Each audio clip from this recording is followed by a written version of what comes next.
Hoy vamos a meternos de lleno en una historia que, la verdad, parece sacada de una fábula moderna. Ya sabéis, de esas que nos advierten sobre la ambición, la codicia y sobre las consecuencias que siempre llegan. Es un relato sobre un precio altísimo, pagado con mucho más que dinero. Y como en muchos cuentos, todo empieza en un lugar apacible, un pueblo tranquilo.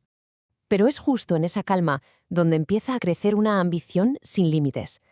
Y nuestro protagonista, bueno, digamos que de héroe tiene más bien poco.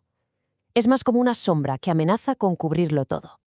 Y aquí está la clave de todo. Fijaos que no le ponemos un nombre, sino una etiqueta que lo dice todo, el fanfarrón. Su identidad no es quién es, sino lo que quiere. Y lo que quiere es, sencillamente, lo de los demás. Con esto, el conflicto principal ya está servido desde el principio.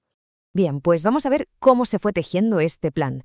Porque esto no fue un arrebato, ¿eh? Nada de eso. Estamos hablando de un plan calculado al milímetro, una maquinaria perfectamente engrasada para la traición.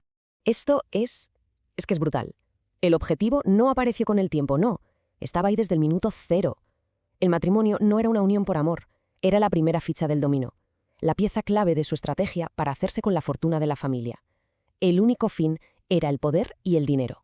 Y aquí vemos el doble juego. El contraste es tremendo. Por un lado, la fachada. Todo palabras bonitas, promesas al viento, lo necesario para ganarse la confianza de la hija. Y por otro, el objetivo real, el que no se veía, dejar solo al padre enfermo para poder tomar el control de todo el patrimonio. Manipulación en estado puro. Con el plan ya trazado, pasamos a la acción, a esa fase en la que las intenciones se convierten en hechos, y esos hechos son sencillamente devastadores. Y que nadie piense que esto fue caótico. Para nada. Fue metódico, casi quirúrgico. A ver, los pasos son escalofriantes. Primero, ganarse la confianza de todos, el paso fundamental. Segundo, aislar al padre, que ya estaba enfermo, separarlo de la gente que lo cuidaba. Tercero, justo después de la muerte del padre, ¡zas!, tomar el control de absolutamente todo. Y cuarto, someter a la madre, que estaba en su momento más vulnerable. Es una estrategia de aniquilación, de tierra quemada en toda regla. La velocidad fue alucinante. O sea, apenas fallece el padre, la maquinaria se pone a funcionar a toda pastilla. Aquí no hubo tiempo para el luto, solo para la avaricia. Vender los vehículos, controlar las cuentas bancarias y todo para llegar al gran premio, la casa familiar.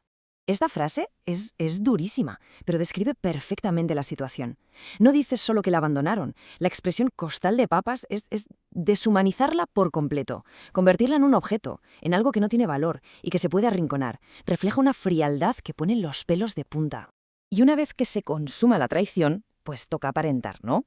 Con el botín ya en su poder, el fanfarrón empieza a construir esa imagen de éxito, de poder. Y claro, los símbolos de ese supuesto éxito no tardan en llegar. Coches llamativos, ropa de marca, móviles de última generación, todo de cara a la galería.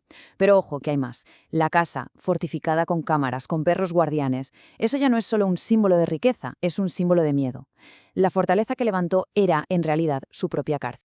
Y aquí entra otro factor importante, el orgullo ciego de los suyos. Para su propia familia, él es un triunfador.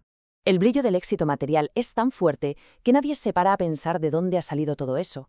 Se aplaude el resultado, pero se ignora por completo el coste moral. Pero bueno, en toda historia hay un punto de inflexión. Y aquí es donde la trama da un giro de 180 grados y entra en juego un concepto pues tan viejo como el mundo, que toda acción, al final, tiene una consecuencia.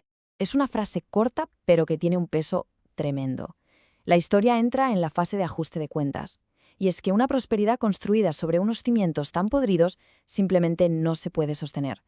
El universo, la vida o como se le quiera llamar, empieza a poner las cosas en su sitio. Y esta es la gran paradoja que lo resume todo.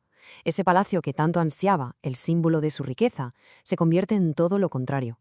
La realidad es que vive en una prisión hecha de pleitos legales, de una soledad terrible y de un miedo que no le deja vivir.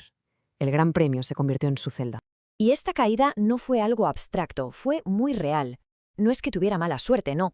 Eran las consecuencias directas de sus actos. Empezaron los líos con la justicia, la salud empezó a fallar y la desconfianza hizo que se quedara completamente solo. Qué ironía, ¿verdad? El mismo dinero que consiguió tan fácilmente parecía que solo atraía más y más desgracias. Entonces, después de todo este viaje por la ambición y la caída, ¿con qué nos quedamos? ¿Cuál es la moraleja que nos deja esta fábula tan real? El mensaje es muy claro. La riqueza que se consigue haciendo daño a otros no tiene luz. Por fuera puede parecer un palacio, sí, pero por dentro está vacío. Es un lugar lleno de sombras, donde solo viven el miedo y la culpa. No se puede tener paz en un triunfo que es injusto. Esta es quizá la advertencia más directa de toda la historia. La codicia es como un boomerang. Ese deseo sin fin de tener más y más, sin importar a quién te lleves por delante, al final se vuelve en tu contra. El castigo no viene de fuera, nace de la propia codicia. Y esta es la idea final sobre el equilibrio de las cosas. Se podría decir que la vida tiene memoria. La energía que uno lanza al mundo, ya sea buena o mala, siempre acaba volviendo. Y como sugiere esta historia, a menudo vuelve con más fuerza todavía. Así que terminamos con esta pregunta, para darle una vuelta. La historia nos ha mostrado coches, casas, dinero, pero también nos ha mostrado soledad, miedo y enfermedad. Entonces, ¿cuál es el precio real? ¿Qué se gana de verdad y qué se pierde para siempre cuando se elige el camino de la traición?